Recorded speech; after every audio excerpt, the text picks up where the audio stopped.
കണിക്കൊന്നയും കണിവട്ടങ്ങളുമായി ഒരു വിഷുക്കാലം കൂടി ആഗതമായിരിക്കുന്നു. നിലവിളക്കിന്റെ സ്വർണ്ണ വെളിച്ചത്തിൽ പൊൻപുഞ്ചിരി തൂക്കി നിൽക്കുന്ന ഉണ്ണിക്കണ്ണനെ കണി കണ്ടുണരുന്ന സുന്ദര സുദിനം. ഭഗവാന്റെ മധുരസ്മരണകൾ ഓരോ മനസ്സിലും പുതിയ പ്രതീക്ഷകൾ നിറയ്ക്കുന്ന ഈ ശുഭവേളയിൽ ഹൃദയവും ഈശ്വരനും തമ്മിലുള്ള അഗൈതവമായ ബന്ധത്തെ കുറിക്കുന്ന ആ കാരുണ്യമൂർത്തിയുടെ ആശ്രിത വാത്സല്യം സ്വർണ്ണ പൂക്കളായി വിരിയിച്ച ഒരു വിസ്മയ കാഴ്ചയിലേക്ക് നിങ്ങളെ ഞങ്ങൾ സ്നേഹാദരം സ്വാഗതം ചെയ്യുന്നു.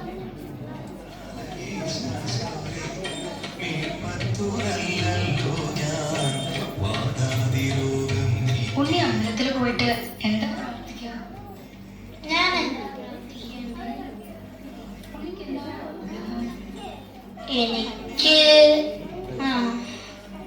എനിക്ക് കളിക്കാൻ ആരുമില്ല.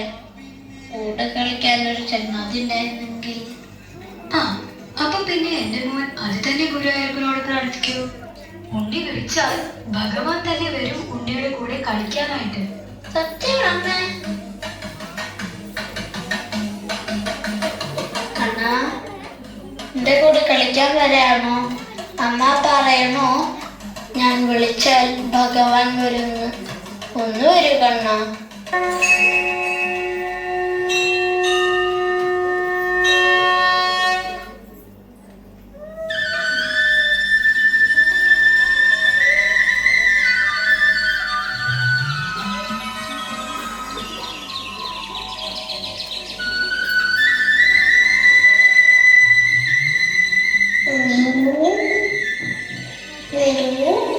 നമുക്ക് കളിക്കണ്ടേ കണ്ണാ?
എല്ലാ ദിവസവും ഭഗവാൻ ഉണ്ണിയുടെ കൂടെ കളിക്കാൻ വരും. ദിവസങ്ങളേറെ കഴിഞ്ഞു. ഒരു ദിവസം ഒരു ഭക്തൻ അമ്പലത്തിൽ വളരെ വിലപിടിപ്പുള്ള ഒരു മാല ഭഗവാൻ സമർപ്പിച്ചു. അടുത്ത ദിവസം കളിക്കാൻ വരുമ്പോൾ ആ മാലയിലിട്ട് കൊണ്ടാണ് ഭഗവാൻ വന്നത്.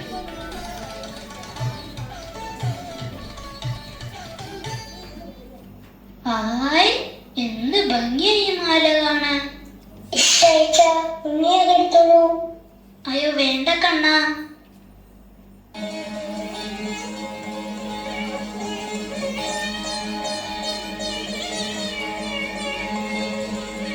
അമ്മ ഇത് നോക്കൂ, കണ്ണൻ തന്നതാ ഈ മാല.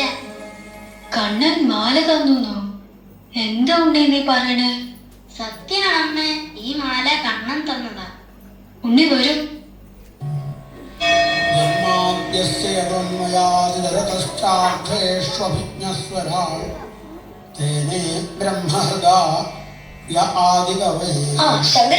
ആകെ പ്രശ്നം. ഇന്നലെ ഭഗവാന് സത്യമാല കാണാനില്ലത്ര. തിരുമേനി രാവിലെ നട തുറന്നപ്പോൾ അത് അവിടെ ഇല്ല. എന്റെ കൃഷ്ണ, ഇന്നലെ സമർപ്പിച്ചല്ലേ ഉള്ളൂ, അപ്പോഴേക്കും ആരാ നടത്തോണ്ട് പോയേ? പെട്ടെന്ന് നടക്കൂ, അവിടെ എല്ലാരും കൂടിയിട്ടുണ്ട്. ഒന്ന് നിൽക്കൂ. ഈ മാല ഉണ്ണിയുടെ കയ്യില് എങ്ങനെയോ വന്ന് പെട്ടു. എങ്ങനെയോ ആവില്ല, മോഷ്ടിച്ചതാണ്. ഈ പ്രായത്തിൽ തന്നെ എങ്ങനെയാണെങ്കിൽ വളർന്നാൽ എന്താ കഥ? ഇല്ല, ഞാൻ മോഷ്ടിച്ചിട്ടില്ല. ഇതെനിക്ക് ഭഗവാൻ തന്നതാ. ഭഗവാൻ തന്നത്രേ, മനസ്സിലായി. ഞാൻ പറയണത് സത്യാണ്. ഇതെനിക്ക് ഭഗവാൻ തന്നതാ. കണ്ണ ഒന്ന് പറയൂ, ഇത് ഞാൻ മോഷ്ടിച്ചതല്ല. മോഷ്ടിച്ചത് പോരാ, കള്ളം പറയാൻ ഭഗവാനെ കൂട്ടും പിടിക്കണം. കണ്ണാ, ഒന്ന് പറയൂ, ഇതെനിക്ക് അവിടെ നിന്ന് തന്നതാണെന്ന് ഒന്ന് പറയൂ കണ്ണാ. ഇത് കൃഷ്ണ, ഞാൻ എന്ത് ചെയ്യേണ്ടു?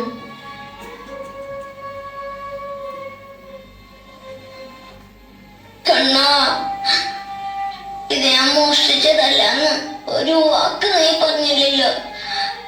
ആ മാല ഇവിടുന്ന് എനിക്ക് തന്നതാണെന്ന് ഒരു വാക്ക് പറയാൻ നിനക്ക് തോന്നിയില്ലല്ലോ കണ്ണാ. എനിക്ക് നിന്റെ കൂട്ടു വേണ്ട. ഈ തന്ന ഈ മാലയും എനിക്ക് വേണ്ട.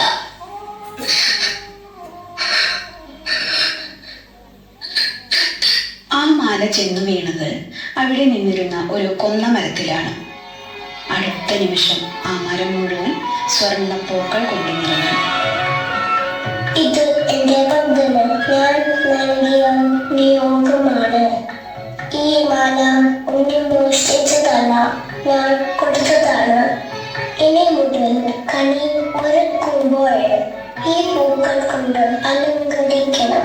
അത് കണി കാണുന്നവർക്ക് എല്ലാവിധ ഐശ്വര്യവും സമ്പൽ സമൃദ്ധിയും ഉണ്ടാകും.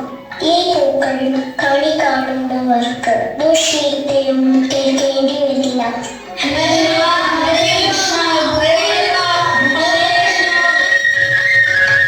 തന്റെ മുന്നിൽ സമർപ്പിക്കപ്പെടുന്ന വിലയേറിയ വസ്തുക്കളേക്കാൾ നിഷ്കളങ്കമായ മനസ്സുകളെയാണ് ഭഗവാൻ എപ്പോഴും തേടിയെത്തുന്നത്. അതെ, ഭക്തി കേവലം ഒരു വിശ്വാസമല്ല, അതൊരു ബന്ധമാണ്. തന്റെ ഭക്തന്റെ ഒരു ചെറിയ നിശ്വാസം പോലും തിരിച്ചറിയുന്ന, ആ ഹൃദയമിടിപ്പുകൾക്ക് കാതോർക്കുന്ന സാക്ഷാൽ ഭഗവാൻ ശ്രീകൃഷ്ണനുമായുള്ള ബന്ധം.